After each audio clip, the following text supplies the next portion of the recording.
अब बात करते हैं कि आपको एग्जाम में एक्चुअली पेपर को अप्रोच कैसे करना है। तो सबसे सिंपल तरीका क्या है? देखिए आपके पास है फिजिक्स, केमिस्ट्री और मैथमेटिक्स। ज़ाहिर-सी बात है मैथमेटिक्स काफ़ी टाइम टेकिंग है। तो आप क्या कीजिए फिजिक्स या केमिस्ट्री से स्टार्ट कीजिए और कोशिश कीजिए कि लगभग 1 से डेढ़ घंटे में ये दोनों टॉपिक खत्म हो जाएँ, फिजिक्स और केमिस्ट्री। फिर जो आपके पास डेढ़ घंटा बचेगा उसमें आप मैथमेटिक्स को दीजिएगा। क्योंकि यदि आपने मैथमेटिक्स को पहले दे दिया और आप उसमें टाइम कंज़्यूम कर लिए, तो आपका एक तो पैनिक बढ़ जाएगा, स्ट्रेस बढ़ेगा, फिर आप फिजिक्स और केमिस्ट्री में बहुत ज़्यादा एरर करोगे।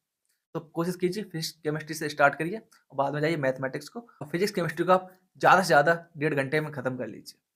इसके बाद जो सबसे इम्पोर्टेंट है, यदि आपको एग्जाम में कोई ऐसा प्रॉब्लम दिखे जैसा आपने कभी किया ही नहीं है, एकदम से नया प्रॉब्लम है, तो आप उसे पढ़ के समझिए कि आप इसे कर सकते हो या नहीं कर सकते हो।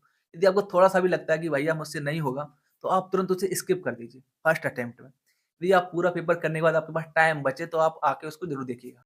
कोशिश कीजिए कि जो फर्स्ट राउंड है आपका पेपर सॉल्व करने का, उसमें आप उन प्रॉब्लम्स को पहले करें जिनके रिलेटेड प्रॉब्लम आपने सॉल्व कर रखी है, जो आपके लिए थोड़ी सी फेमिलियर है, क्योंकि इससे आप उनको बहुत जल्दी सॉल्व कर लेंगे और आपके चांसेस ज़्यादा है कि वो एक्यूरेट भी हो।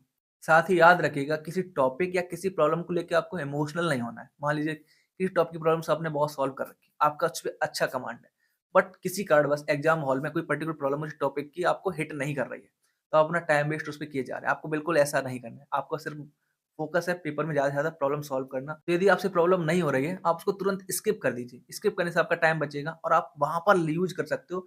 एक्चुअली जिन प्रॉब्लम्स को आप सॉल्व कर सकते हो, आपके लिए थोड़ी-सी ईज़ी है। साथ ही यदि आपने बहुत अच्छी प्रैक्टिस कर रखी है, तो आपको ओवर कॉन्फिडेंट नहीं होना है। क्योंकि जब आप ओवर कॉन्फिडेंट हो जाते हो ना, तो आप बहुत ही सारी सिली मिस्टेक्स करके आते हो। जैसे क्या होगा, आप बहुत जल्दी प्रॉब्लम्स को पढ़ोगे, कोई डेटा का चेंज कर दोगे। जैसे मान लीजिए 0.2 है, आप हो सकता है जल्दी लिखो 0.02 या फिर आप पावर्स को मिस्टेक कर दो। कई बार क्या होता है, एक एंडररूट वगैरह मिस्टेक हो जाती है। तो यदि आपकी अच्छी प्रैक्टिस है, तब तो आपको विशेषकर जहाँ पर डेटा वाली बात है, जहाँ पर पॉइंट्स की बात, डेसिमल कहाँ है, पावर कितनी है, तो वो आपको बहुत ही ध्यान से नोट करना है।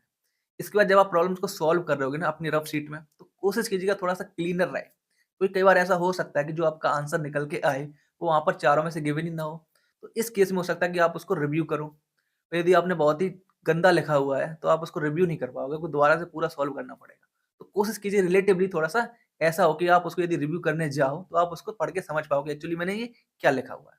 और सबसे इम्पोर्टेंट बात जो आपको याद रखनी है, वो ये है कि आपने जो अभी तक प्रैक्टिस की है ना, आपका पेपर में भी लगभग वैसा ही परफॉर्मेंस होने वाला है। तो बहुत ज़्यादा स्ट्रेस लेके ना जाएँ कि यदि मेरे यहाँ पर अच्छे मार्क्स आते रहे, तो क्या मेरे अच्छे मार्क्स आएँगे या नहीं आएँगे, कि एग्ज़ाम में क्या होने वाला है। यकीन मानिए जो आप प्रैक्टिस करते हो ना, सेम की सेम आपकी रेप्लिकेट होती है आपके जब आप अंडर प्रेशर होते हो। तो सीधी-सी बात है, जो आपने प्रैक्टिस कर रखी है, सेम डिट्टो वैसा ही होने वाला है। तो स्ट्रेस फ्री होके जाएँ। यदि आपने बहुत अच्छी प्रैक्टिस कर रखी है, तो यकीन मानिए कि आपका पेपर अच्छा ही होने वाला है। और एक और सबसे इम्पोर्टेंट बात कि अपने एग्ज़ाम सेंटर पे थोड़ा टाइम से पहुँच जाएँ, थोड़ा-सा पहले ही पहुँच जाएँ, क्योंकि ये तो आपका पहला कॉम्पिटिशन लेवल एग्ज़ाम है।